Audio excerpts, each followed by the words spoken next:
Well, hello everyone. I'm John, and we are reading Cultural Anthropology, asking questions about humanity. Back from a little bit of a hiatus. Chapter 9, Economics, Working, Sharing, and Buying. When the Soviet Union collapsed in 1989, so did the institutions and structures that gave meaning and material sustenance to the lives of millions of Russians. Inflation soared and massive unemployment replaced the full state employment that previously fed and clothed most Russians.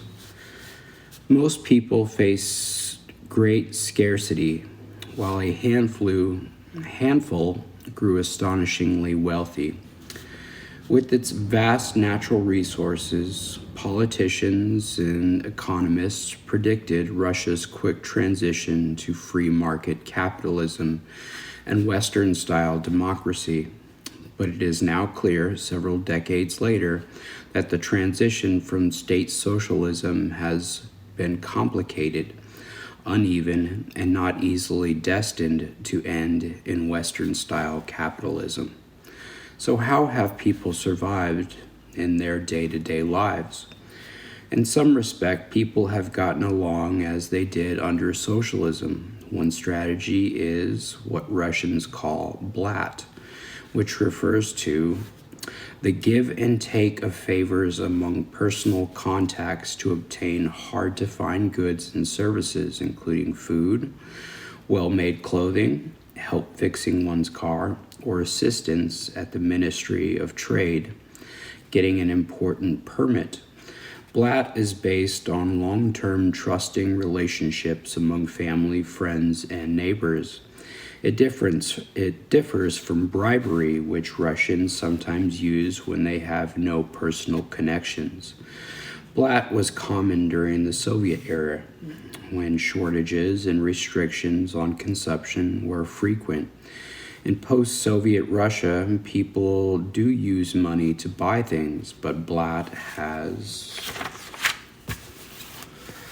persisted because it is still useful for influencing decision-making and gaining access to all kinds of goods.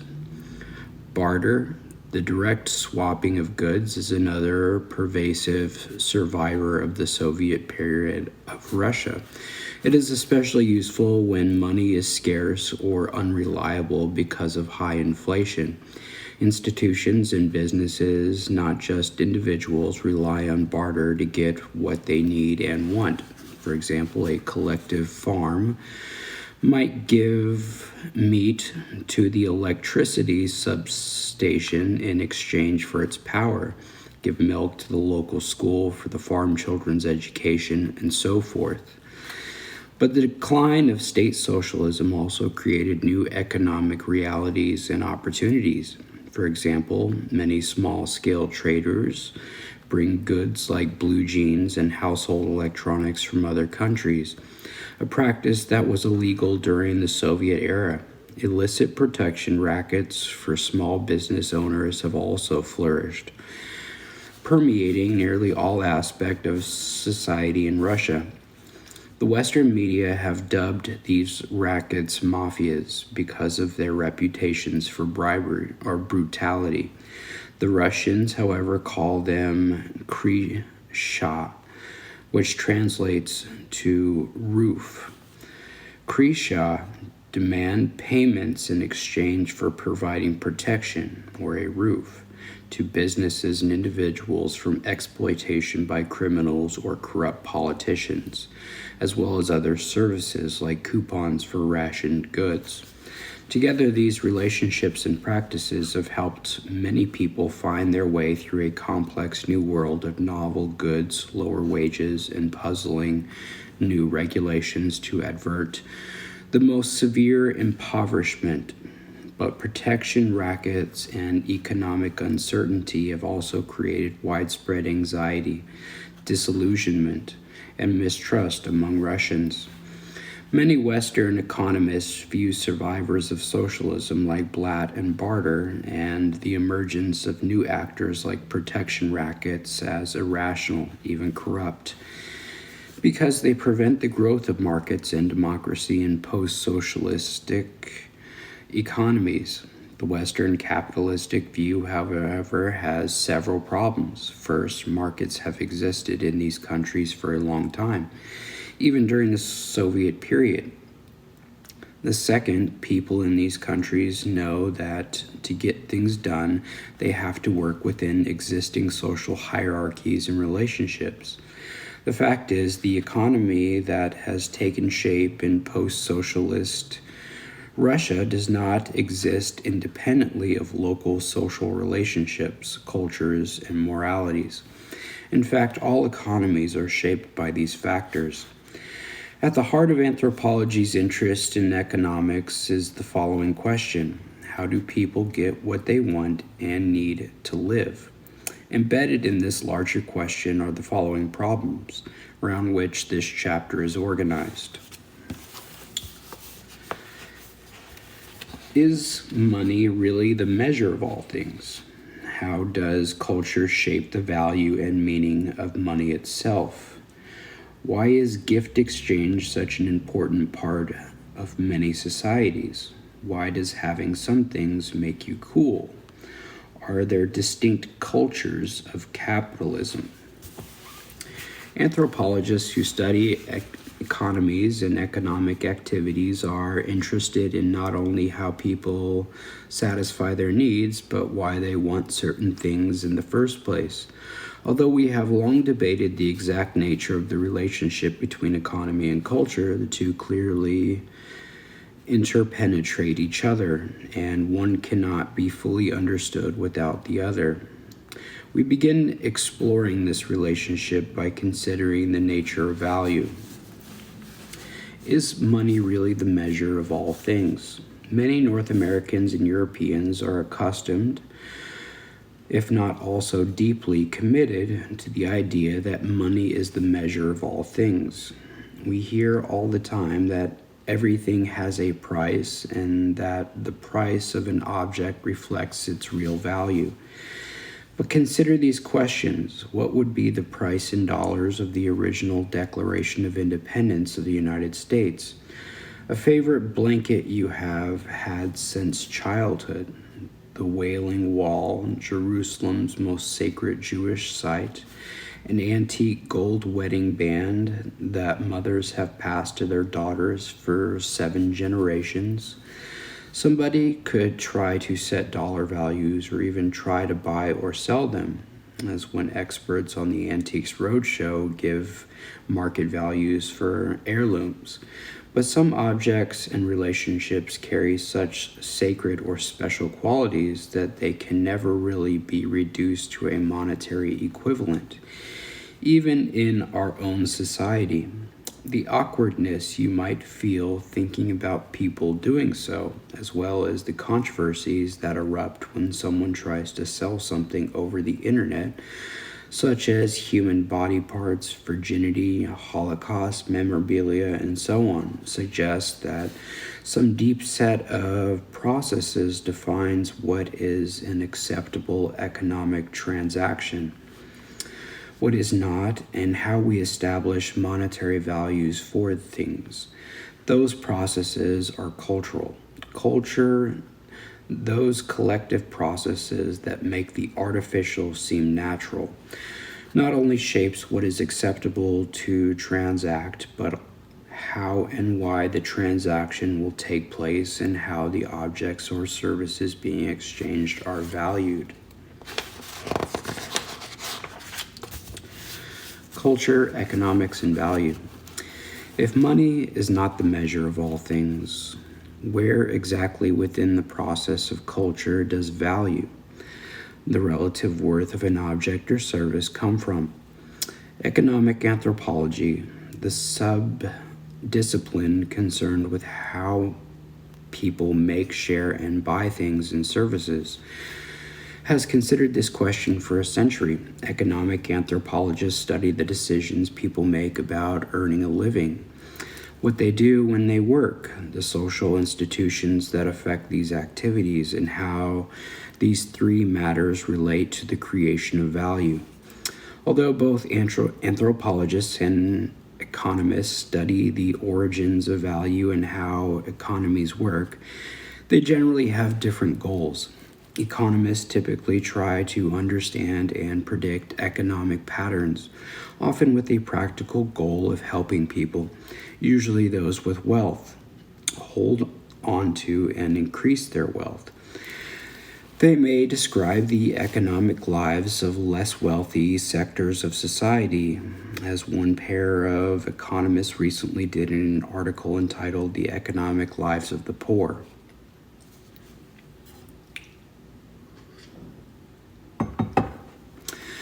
But such studies tend to describe these communities in terms of economic statistics, and they assume that economic transactions in one country are like transactions in any other.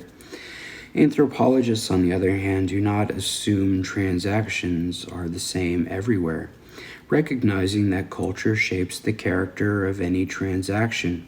Furthermore, we tend to study how people lead their day-to-day economic lives by means of direct, long-term interaction with them.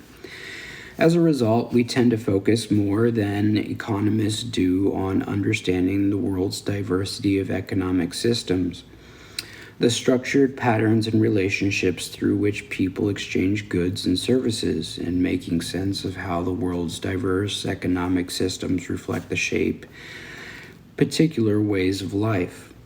There are 4 major theoretical approaches to how economies create value used in anthropology. 3 of these are traditional approaches within the social sciences: neoclassical economics, substantivism, and Marxism. And a 4th approach, cultural economics, is one developed by anthropologists. Each approach reveals particular dimensions of an economic system, suggesting that no single theory can comprehensively represent the complexity of what an economy is and how it works. These approaches are summarized in outline form in Table 9.1 and discussed in more detail in the text that follows. The neoclassical perspective. Scottish moral philosopher Adam Smith wrote about the creation of value in his influential book, The Wealth of Nations. Smith observed that in primitive societies, individuals did a lot of different kinds of work: growing and preparing food, making their own clothing, building their own homes, and so forth. But in the civilized societies of 18th century Europe, such jobs were done increasingly by the joint labor of a great multitude of workmen. This change was due to the division of labor, the cooperative organization of work into specialized tasks and roles. Citing the example of sewing pins, Smith marveled at how dividing the process of making a sewing pin into distinct actions performed by different specialized laborers. One laborer to draw out the wire, a second to cut it, a third to straighten it, and so on, produced exponential growth in the number of pins that could be made in a day. This change was revolutionary. Before the division of labor, Smith noted that a pin would take a lot of time and effort for an individual to make, and so the value of the pin lay in the amount of labor it took to make one. But the division of labor, reducing time and effort, the value of the pin is now established by its exchange, the transfer of objects and services between social actors in a market. A social institution in which people come together to buy and sell goods and services. For Smith and the economists who follow him, market exchange reflects a natural human propensity to, as Smith said, truck, barter, and exchange. It also acts like an invisible hand and was the most successful mechanism for determining value and making wealth possible. Within the market, individuals pursue their own self-interest, using their capacity for reason and calculation to maximize their individual satisfaction. The world has finite resources or limited means, but everybody has unlimited desires, unlimited ends, and the result is competition among individuals. every person's struggle to get the most value theoretically keeps prices and costs of production, profits, and interest rates low while generating great wealth.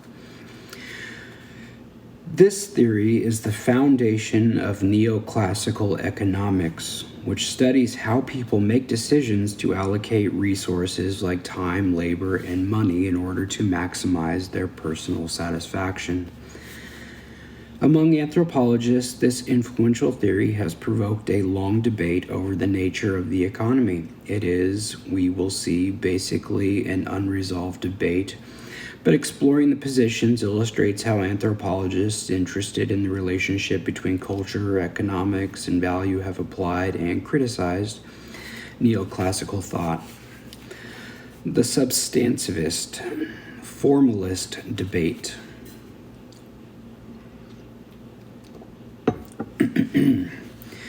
In 1944, the Hungarian-American economic historian Karl Polanyi published his book, The Great Transformation, to explain how modern capitalism, the economic system based on private ownership of the means of production, in which prices are set and goods distributed through a market, emerged in Europe. In contrast to Smith, who saw the market as emerging naturally from the human propensity to truck, barter, and exchange, Polanyi insisted that rather than being an expression of an assumed human nature, the rise of the market was a social process that went hand in hand with the creation of the modern state. In developing that argument, Polanyi proposed that studying economies involved making a distinction between formal and substantive economics. By formal economics, he meant the underlying formal logic that shapes people's actions when they participate in an economy. As we see in the apparently self-interested and rational decision makers of neoclassical economic theory. By substantive economics, he referred to the daily transactions people actually engage in to get what they need or desire, or the substance of the economy. These transactions are embedded in and inseparable from other social institutions such as politics, religion, and kinship. Anthropologists found this distinction useful for describing issues they were studying in other societies. The substantivist position. Polanyi's own approach to economics was substantivist. Its primary goal was to describe how the production and redistribution of goods, or a collection of goods in a community, and then redivision of those goods among members, were embedded in and shaped by non-market social institutions such as the state, religious beliefs, and kinship relations. Substantivism was relativistic, holding that societies have unique social institutions and processes that influence economics like other aspects of culture. From this perspective, the value of goods in an economic system is culturally relative, rooted in particular cultures and social institutions. Second, it was evolutionary, recognizing that economies change over time. Third, its main unit of analysis was a whole society and its institutions, not individual behaviors and actions. Finally, it was descriptive, encouraging researchers to describe social institutions and their underlying principles, something anthropologists already did in a holistic and relativistic way. Substantivists felt that the concept of an economy did not do justice to the way making a livelihood is inseparably interwoven with customs and social relations in other societies. They argued that research should focus on a broad field of social relations and institutions that provide people with what they need to live instead of any predetermined or limited notion of an economy centered on a market. A major proponent of substantivism in anthropology was University of Chicago anthropologist Marshall Sahlins. As we examine in Classic Contributions, Marshall Sahlins on exchange in traditional economies. The formalist reaction. By the 1960s, some anthropologists began to criticize substantivism, lack of attention to individual action and behavior, shifting their focus to formal economics. Formalists advocated scientific investigation into individual economic behavior and rationality, noting that markets based on supply and demand have long existed in many different kinds of societies. To formalists, individuals in all societies are as rational as neoclassical economics say they are. People everywhere confront limited means and unlimited ends, or wants, and therefore they make rational decisions that are appropriate to the satisfaction they desire. Being anthropologists, the formalists understood that satisfaction could be culturally defined and variable, but, they asserted, the decision-making process people used to achieve satisfaction were basically the same everywhere. Formalists criticized the common argument that the poor and people of non-Western cultures were irrational and unable to efficiently handle resources, which some economists and policymakers used to justify withholding financial aid from such people. Classical Contributions, Marshall Sahlins on exchange in traditional economies.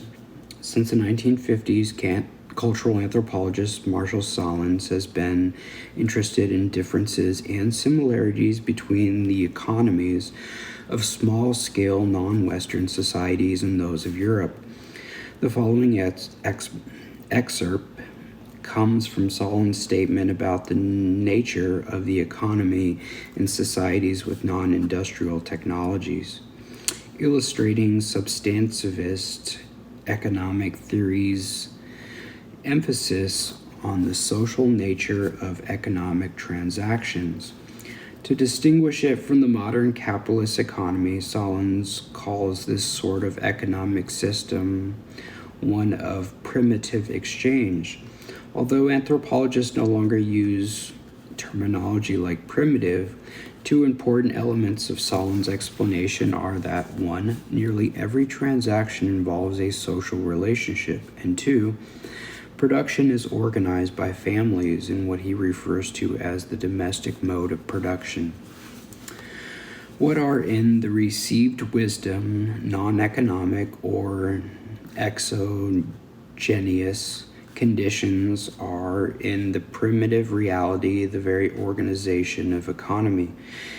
A material transaction is usually a momentary episode in a continuous social relation. The social relation exerts governance. The flow of goods is constrained by, is part of a status etiquette. Yet the connection between material flow and social flow is reciprocal. A specific social relation may constrain a given movement of goods, but a specific transaction suggests a particular social relation. If friends make gifts, gifts make friends. A great proportion of primitive exchange, much more than our own traffic, has its decisive function, this latter instrumental one. The material flow underwrites or initiates social relations. Even on its strictly practical side, exchange in primitive communities has not the same role as the economic flow in modern industrial communities. The place of transaction in the total economy is different. Under primitive conditions, it is more detached from production, less family hinged to production in an organic way. Typically, it is less involved than modern exchange in the acquisition of means of production, more involved with the redistribution of finished goods. The bias is that of an economy in which food holds a commanding position and day-to-day output does not depend on a massive technological complex nor a complex division of labor. It is the bias of a domestic mode of production, a household producing units, division of labor by sex and age. Questions for reflection. How do you think Solons was being a substantivist? 2. Why do you think transactions in a primitive society are more oriented towards redistribution and less towards the production of goods? By the late 1970s, the debate between substantivists and formalists had fizzled out with no clear winner. The main reason is that the two sides were essentially arguing past each other. One side was talking about societies and their institutions, while the other was talking about individuals, their rationality, and their individual transactions. Both had a point and both had a role to play in the study of economic behavior. Non-Western people were rational in an economic sense, but used culturally constructed notions of value particular to their own society and its institutions. The Marxist perspective. The substantivist formalist debate also fizzled because a number of anthropologists had begun to adopt Marxism, the political and economic theories associated with German political economist Karl Marx. In his analysis of British capitalism, Marx characterized the English system as pitting the conflicting interests of a wealthy class who owned factories against a poorer working class, laborers in the factories. A man's or woman's labor in a factory was only worth what the factory owner was willing to pay for it, which might not be enough for the worker to live on.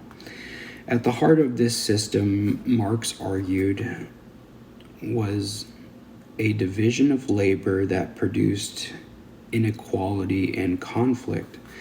From the Marxist point of view, the substantivists and formalists had wasted their time debating the nature of exchange and redistribution, while the neoclassicalists misunderstood economic activity as individual choice and decision-making. Marxism emphasizes the societies are divided into unequal classes with a few individuals at the top accumulating wealth and power by appropriating the labor and property of the many below. The real problem, according to Marxists, is explaining why and how the economy and society based on inequality reproduces itself. In other words, how the production and trade of goods enforces and maintains the social inequality.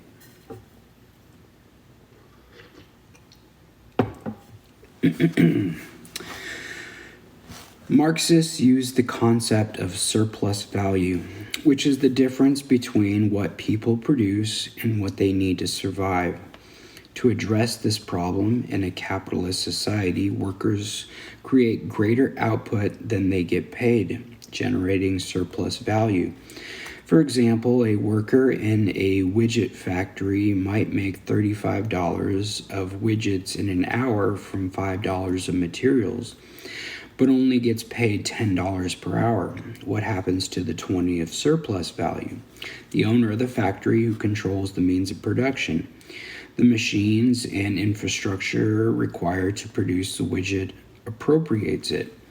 The Marxists argue, thus exploiting the worker's productivity. This surplus value is the basis of primitive wealth, but also creates permanent conflict between the worker and owner classes. The institution of private property and the state, through its social and economic policies, support its inequality. Marxist analysis introduced issues of power, domination, and the unequal distribution of wealth into anthropology's discussions of culture and economy, which substantivists and formalists largely ignore. World system theory, for example, has applied Marxist analysis to study how indigenous societies have been drawn into the global capitalist system, usually serving the role of providing labor and raw materials for capitalistic countries, with the result of falling into poverty and dependency on those countries. See Chapter 6, Globalization and Culture. Not all attempts to apply Marxist analysis to non-Western societies have been entirely satisfying, because non-capitalist economies work so differently. In particular, such studies do not always adequately address the cultural, specific, symbolic, and moral dimensions of economic interaction, to which we turn next. The cultural economics perspective. The idea that symbols and morals help shape a community's economy lies in the heart of cultural economics. Cultural economics views the economy as a category of culture, not a special arena governed by universal utilitarian or practical reason. As you might guess, the roots of this approach lie in substantivism. This view asserts that universalist theories of economy, such as neoclassical economics, Marxist analysis, and substantivism, prevent us from understanding local economic beliefs and behaviors. The cultural economics goal is to understand from the nature. All right, we are back. As you might guess, the roots of this approach lie in substantivism.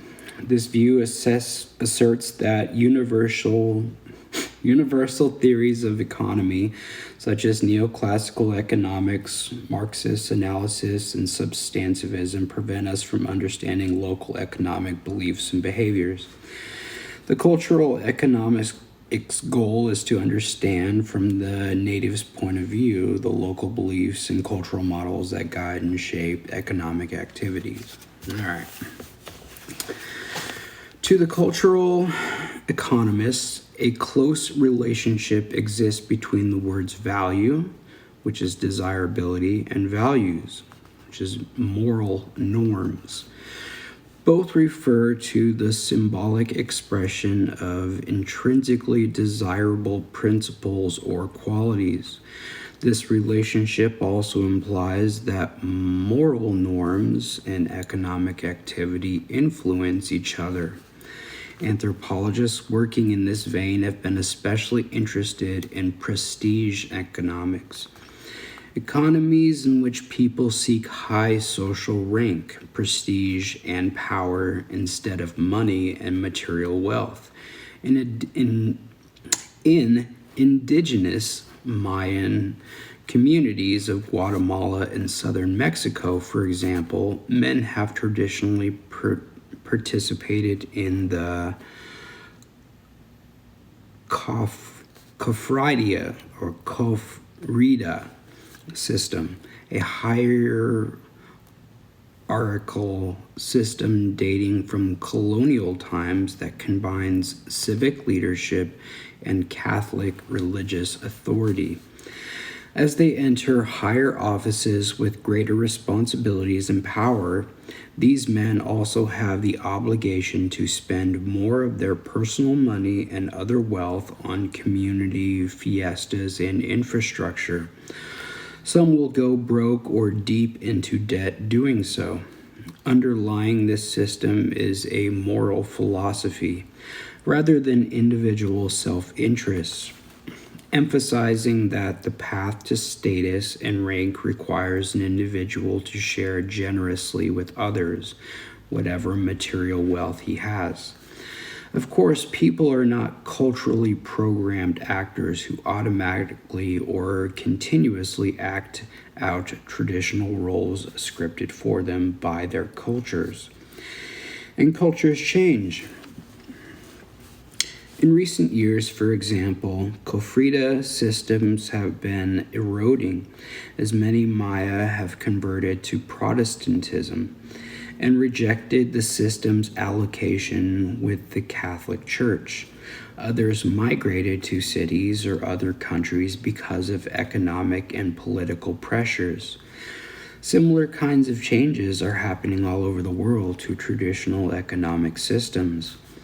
Recent studies in cultural economics have tended to focus on the dynamism of local economies, recognizing that one society may encompass several local economic models simultaneously, perhaps at different levels or among different institutions. Such a perspective can help us better understand how people in post-Soviet Russia got along, since it is a place where people held distinct and even competing ideas about appropriate